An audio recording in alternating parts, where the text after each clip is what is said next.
Okay, so we went over afterload, what it means, and we talked about some clinical correlations. Let's talk about some more things now to actually help you understand more what exactly it means, okay? Now, so far, we talked about the left ventricle a lot, right? We talked about how aortic stenosis, hypertension, all these things, and basically increased total peripheral resistance will increase afterload. Well, let's take a look at the right side, the right ventricle, which actually not a lot of people in any books really they ever talk about, but it's really interesting to understand this. So check this out. Um, People who have obstructive sleep apnea, right? What is obstructive sleep apnea? It's basically obstruction, right? Obstruction of their upper airways while they're sleeping, which causes them to basically snore, wake up at night randomly, and basically a really, really poor sleep, right? Okay, so that's what obstructive sleep apnea is. Now, why am I talking about this? It's going to make sense in just a second. Usually, in your now, I talked about obstructive sleep apnea. Let's talk about arteries in your body, and I'll connect the two in just a second. Usually, arteries in your body, right?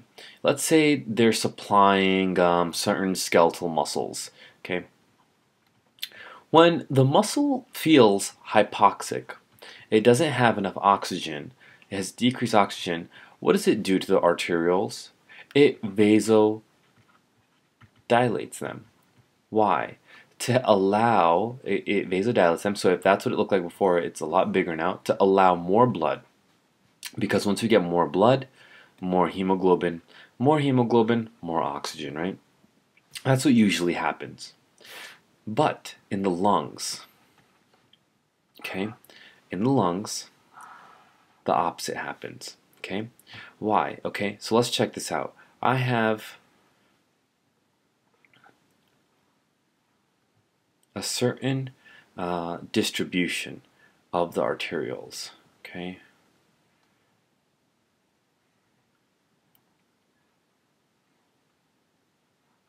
Okay, they're all going in many different directions here, right? Okay, so now let's take point A here. Okay, point A. Let's say this part of the lung is infarcted. It's ischemic. It's ischemic, infarcted, basically no gas exchange is going on here. What do the pulmonary arteries and all these blood vessels do? Instead of vasodilating here to allow more blood to get to point A, which is ischemic and infarcted, what it'll actually do is vasoconstrict, which is actually the opposite of what normally happens. Why does it do that? Why would it vasoconstrict, this area? The reason why is because there is no point sending blood to a part in the lung that does not have gas exchange. Okay? There's no point sending blood here. If I don't have any gas exchange here, why would I send blood there? The blood would just be wasted. It would go there, nothing would happen, and it would just come back. So what do? I vasoconstrict. So if I had a certain amount of blood coming here, what's it going to do now? It's going to say, oh, it's vasoconstricted, I'm going to go somewhere else now. So it shunts the blood in different directions. Why? So it allows it to go to other parts of the lung to get oxygenated. Okay, so this is a very, very important USMLE question. They always ask, and it's the lungs vasoconstrict when they have an ischemic area where they know that there's no gas exchange going on. It'll vasoconstrict to shunt the blood towards other parts of the lung to get more gas exchange. Why is this important? Let's get back to obstructive sleep apnea now.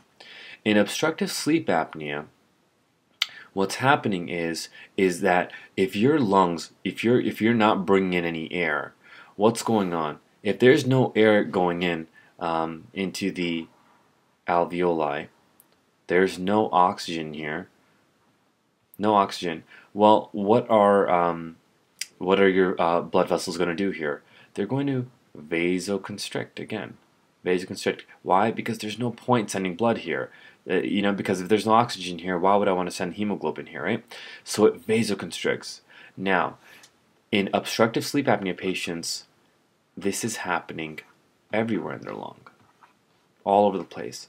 There is decreased oxygen everywhere. So if there's decreased oxygen everywhere, that means all of my blood vessels are vasoconstricting. All of them are, okay? All the blood vessels are vasoconstricting. Why? Because it's saying, oh, well, there's no oxygen here, I don't need to send it here. There's no oxygen here, I'm not going to send it here. It's vasoconstricting everything here.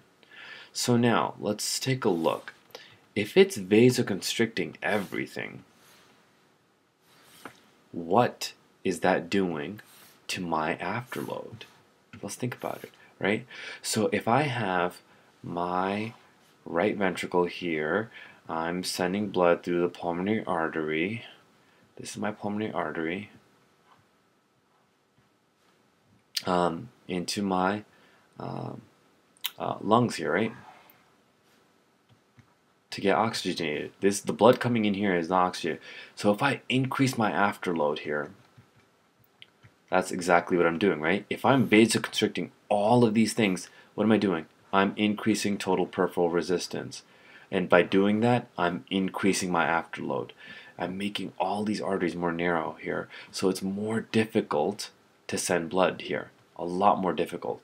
If it's more difficult to send blood here, my right ventricle has to work really hard now to send blood through. Make sense? And if my right ventricle has to work really hard to send blood through to the lungs, what's it going to do? It's going to hypertrophy also. Make sense?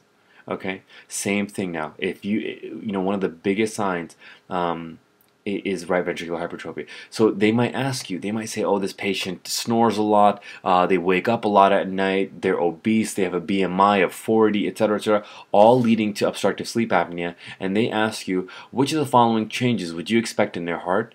Right ventricular hypertrophy. Why? Because all these are vasoconstricting, and if they're vasoconstricting, the peripheral resistance is increasing, and if the resistance is increasing, the afterload is increasing, and if the afterload is increasing, the ventricle is working really hard and it's hypertrophying, and if it's hypertrophying, that would be your answer.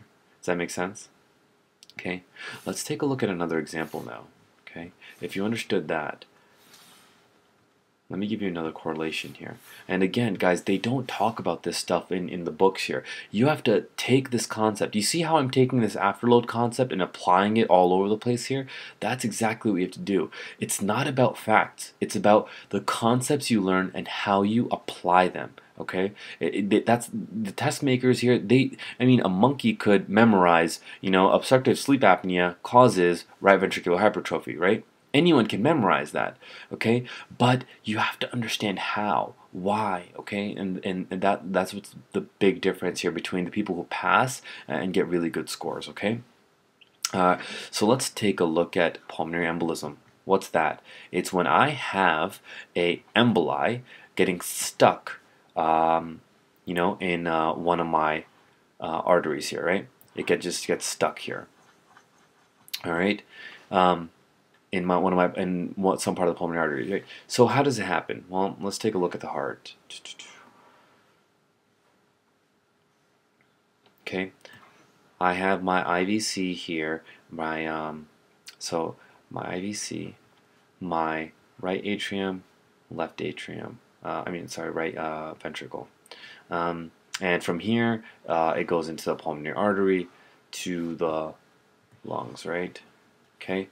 All right, so what happens? DVT, deep vein thrombosis, this thing comes up into the right atrium, goes down to the right ventricle, goes through my pulmonary artery, and what happens?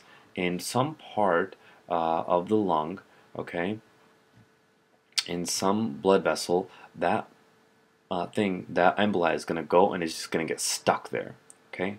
It's going to get stuck. Now, if it gets stuck there, what's happening to my total peripheral resistance in my pulmonary vasculature? It's increasing. Why? Because I just blocked off this big, blood vessel here in my lungs. So it's a lot harder for blood to get through now. The only place it has to go is here. So that's why I increased my total peripheral resistance. So that emboli, that pulmonary embolism, caused an increase in afterload. And if it increased, suddenly in afterload, what's my right ventricle doing? It's working really hard now. It's saying, oh, damn, I need to send a lot of blood and I need to send it quick to the lungs here because it's blocked off and it's not easy. So what is my right ventricle doing? It's straining. Okay?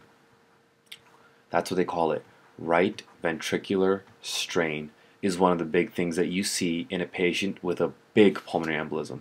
This won't happen with a small embolism, okay? This usually happens with like a saddle emboli. What's a saddle emboli? It's when you have a big embolus just stuck right in, lodged in the big like pulmonary artery, like right here somewhere, like one of the big spots, okay? It just gets stuck there. And what happens to the right ventricle? It strains, it contracts really hard, and you can even see it on EKGs. You can see it on echocardiogram, the right ventricle working really hard to do that. There are some patients actually who chronically have really small emboli that go and get stuck in their pulmonary vasculature, and over a long period of time, what are they doing to your afterload? They're also increasing afterload, and by increasing afterload, you get right ventricular heart hypertrophy, right? So you'd see patients who would have that. Okay, make sense? All right, guys. If you have any questions or if something's not clear, feel free to ask me. I'd be happy to clear it up for you. Okay.